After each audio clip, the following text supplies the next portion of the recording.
Forget round-trip tickets. When we talk about going to Mars, most people imagine a heroic mission, a few years away from home, and then the triumphant return to Earth. But what if I told you that, with what science knows today, this trip might have no return? That a journey to Mars could, in practice, be a one-way ticket. Not because the spacecraft can't make it back, but because your body can't handle living here anymore. Everyone talks about rockets, futuristic ships, red dome colonies, and a new life on another planet. Almost no one talks about the silent side of this adventure, what gravity, or the lack of it, does to every muscle, every bone, and every drop of fluid in your body. Technology might take you to Mars, but it's your body that will decide whether you can ever come back home. The problem starts long before landing on Mars. The trip there alone is already a massive challenge for the body. For months, you would live in microgravity, practically floating inside the spacecraft. At first, that sounds fun. No weight, no effort to stand up, no carrying heavy things. Except the human body was built to live under Earth's gravity, being pulled downward all the time. When that force disappears, a kind of silent collapse begins. The fluids in your body, which here on Earth stay well distributed thanks to gravity, start behaving differently. More fluid moves to the head, increasing pressure in the eyes and brain. Many astronauts return home with vision problems we still don't fully understand. Headaches, puffier faces, that sensation of heaviness in the upper part of the body, and that's just the beginning. Meanwhile, your muscles start to give up the job. Without gravity pulling you down, the body concludes it no longer needs as much strength to keep you upright. The legs, which carry you all day here, practically go on vacation. In just a few weeks, muscle mass drops significantly. Even if the astronaut trains every day, it's like trying to hold water in your hands.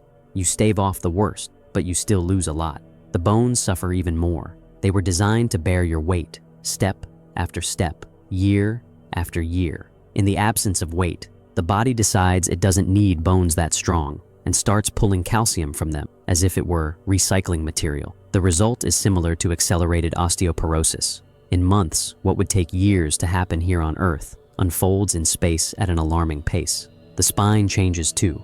Without the compressive force of gravity, it stretches by a few centimeters. It might sound nice to grow a little, but it comes at a price. Pain, discomfort, misalignments. Many astronauts return to Earth walking in a strange way, hunched over, with chronic back pain, because the body simply wasn't made to spend that long without weight and then go back to gravity. Now imagine that, after months in this environment, you finally arrive on Mars. It's no longer total microgravity, but it's far from Earth-like. Martian gravity is about 38% of ours. That means if you weigh 80 kilos here, over there your body feels something around 30. Sounds great, right? Lighter, easier to move. But from the body's point of view, it means something else. It's never again forced to work with the full load of a terrestrial environment. Over time, your bones and muscles will adapt to this new reality. Everything in you starts being designed for Mars. The heart adjusts to pump blood in a lower weight environment. The joints work with less effort. The skeleton doesn't need to be as robust. The longer you stay on this new planet, the more your body becomes Martian, at least from a physical standpoint. And here comes the scary part. What if, after months or years living on Mars, you try to return to Earth? It would be months in space again, and suddenly, your body, which got used to working with much less weight, has to cope once more with 100% of Earth's gravity. The heart has to push harder. The bones, now more fragile, must support a load they haven't borne in a long time. The muscles, accustomed to the easy life, are forced to run at full power again. What could happen? Extreme difficulty just to stand up. Overwhelming fatigue from trying to take a few steps. Higher risk of fractures, joint problems, intense back pain. The circulatory system could struggle with dizziness, drops in blood pressure, fainting. Maybe with a lot of physical therapy and months of treatment, part of this could be reversed. But no one knows for sure how far that can go. And it's precisely this uncertainty that turns a mission to Mars into something very close to a permanent exile. Faced with this, some scientists and engineers are already considering another strange possibility. People who go to Mars may end up spending the rest of their lives in space, on orbiting stations, or in environments with artificial gravity. They would be citizens of space, no longer fully belonging to any planet. Perhaps Earth's gravity becomes too heavy, and Mars is too weak, forcing these people to live forever in a technological middle ground. Of course, there are ideas to try to avoid all this. One is to use spinning spacecraft to create artificial gravity similar to Earth's.